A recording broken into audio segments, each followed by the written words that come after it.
Wejście Polaków do rafinerii w Niemczech i wygnanie Rosjan znów wchodzi w grę. Ukraina ostrzega przed atakami Rosji na elektrownie jądrowe. Fala źródeł odnawialnych obniża użycie elektrowni na paliwa kopalne w Chinach. Jest 20 stycznia 2026 roku. Nazywam się Wojciech Jakubik, a to jest codzienny przegląd informacji sektora energetycznego i paliwowego Energy Drink. Zapraszam.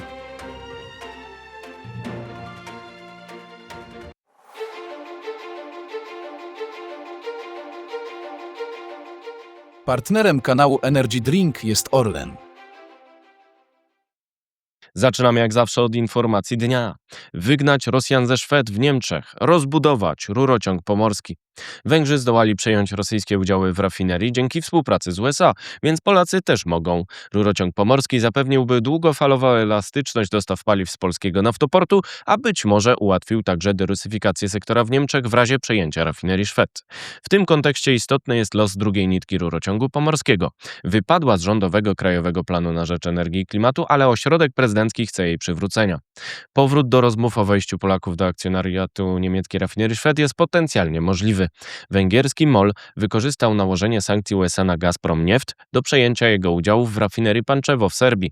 MOL to rywal polskich spółek jak Orlen czy Unimod. Podpisał z serbskim NIS wiążący list intencyjny w sprawie przejęcia akcji rosyjskiego Gazprom Nieftu w celu sfinalizowania transakcji do 31 marca. W ten sposób Serbowie zakończyli paraliż Pančeva po usunięciu zwolnienia spod sankcji USA wobec tej rosyjskiej firmy w październiku 2025 roku. W podobny sposób mogą zadziałać sankcje USA wobec Rosnieftu i Łukoila. Udziały tej pierwszej spółki, czyli Rosnieftu w rafinerii Szwed w Niemczech, zostały objęte zarządem powierniczym rządu w Berlinie, a Waszyngton dał mu rok zwolnienia spod sankcji wobec Rosnieftu w celu znalezienia kupca na aktywa Rosjan. To może być okazja do powrotu do rozmów o wejściu polskich firm do akcjonariatu Szwed, istotnego z punktu widzenia bezpieczeństwa dostaw ropy i paliw w Polsce oraz Niemczech. Polacy mieli cenny argument w postaci rozwoju dostaw nierosyjskich przez naftoport w Gdańsku. Chcieli rozbudować rurociąg pomorski o drugą nitkę za wsparciem finansowym odbiorców w Niemczech, aby zwiększyć przepustowość dostaw spoza Rosji przez Gdańsk do Polski oraz Niemiec.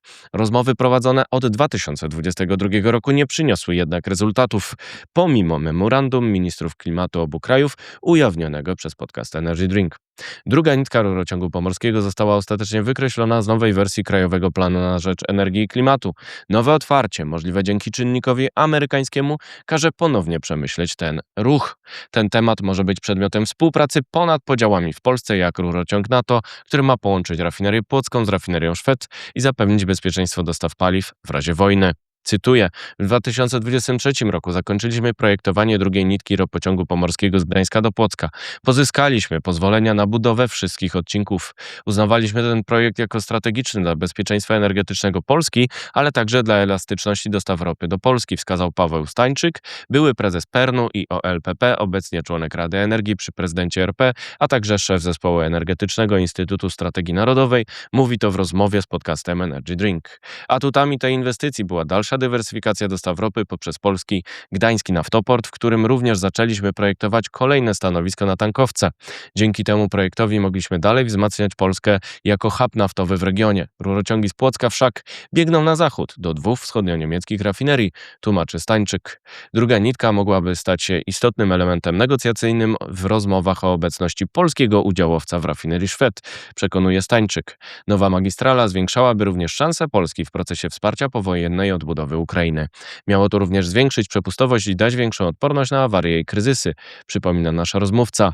Podkreśla, że celem zwiększenia przepustowości systemu do czasu wybudowania drugiej nitki pomysłodawcy tego projektu wprowadzili Drag Reducing Agent, DRA, do pierwszej nitki. Chodzi o środek dodawany do mieszanki ropy w celu zwiększenia elastyczności pracy rurociągu. Cytuję, DRA zmniejszyło zużycie energii, opory przepływu i zapewniło elastyczność operacyjną. Obniżyło znacznie koszty. To było działanie komplementarne w stosunku do zaprojektowania drugiej nitki. Co dalej z właśnie tracącymi ważność pozwoleniami na budowę i decyzjami środowiskowymi? Pyta Stańczyk. Sukces MOL-a w Serbii pokazuje, że sankcje USA mogą prowadzić do usuwania kapitału rosyjskiego z sektora ropy i paliw w Europie. Mogą na tym skorzystać kraje zabiegające o ograniczenie wpływów rosyjskich w energetyce, jak Polska, oraz firmy, które grają o prymat w Europie Środkowo-Wschodniej. Odpowiednia polityka państwa może wesprzeć zaangażowanie Orlenu albo Unimotu w rafinerii Szwed. Perspektywa rozwoju dostaw przez Gdańsk może zachęcić do współpracy Polaków z Niemcami oraz ograniczenia wpływów Rosji w sektorze strategicznym naszego zachodniego sąsiada. Czas na pozostałe wieści, na początek z Polski. Śmierć NABE. Komitet Stały Rady Ministrów na posiedzeniu w czwartek uchylił uchwałę rządu z marca 2022 roku w sprawie wydzielenia aktywów węglowych ze spółek Skarbu Państwa oraz utworzenia Narodowej Agencji Bezpieczeństwa Energetycznego. Ciepło dla Kijowa. Polacy zebrali już prawie 4 miliony złotych wsparcia w ramach akcji Ciepło dla Kijowa. To odpowiedź na ataki Rosji, które wywołały przerwy dostaw energii i ciepła w stolicy Ukrainy, tworząc ryzyko katastrofy humanitarnej wobec srogich mrozów. Ukraiński MSZ podziękował i planuje poszerzenie akcji o inne kraje. Zakaz dla elektryków. Resort obrony wzorem innych krajów europejskich planuje zakaz wjazdu chińskich samochodów elektrycznych do jednostek wojskowych. Istnieje obawa, że takie pojazdy mogą być wykorzystywane do zdalnego pozyskiwania danych i przejęcia kontroli.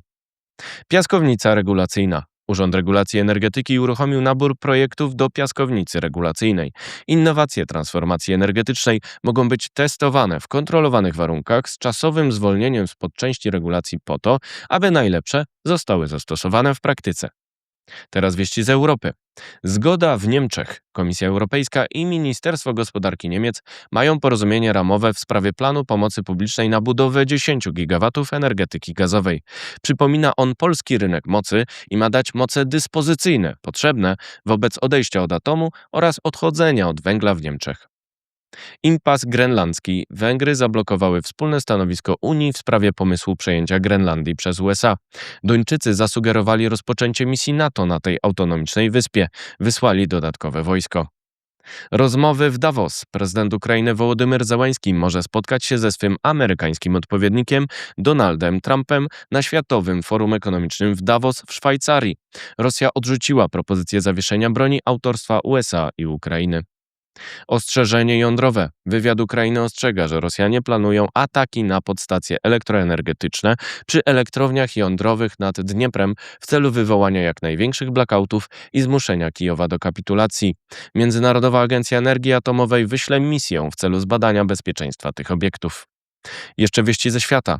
Rekordowy deficyt. Rosjanie zanotowali deficyt 5,6 biliona rubli w 2025 roku. Odpowiada on za 2,6% produktu krajowego brutto i jest najwyższy od 2020 roku. Powód to spadek przychodów z gazu oraz ropy o 24% i wzrost wydatków o 6,8% pomimo podwyżki podatków.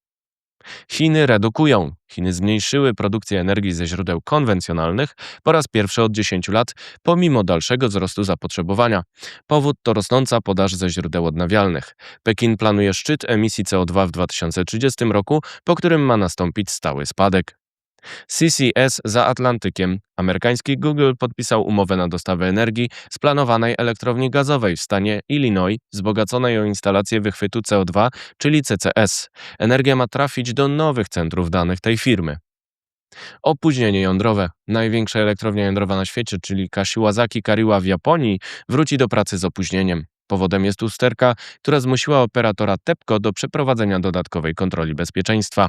Obiekt został wygaszony po katastrofie w Fukushimie. To wszystko w materiałach przygotowanych dzisiaj, następna oczywiście już jutro, więc zapraszam Państwa serdecznie. Do zobaczenia, do usłyszenia.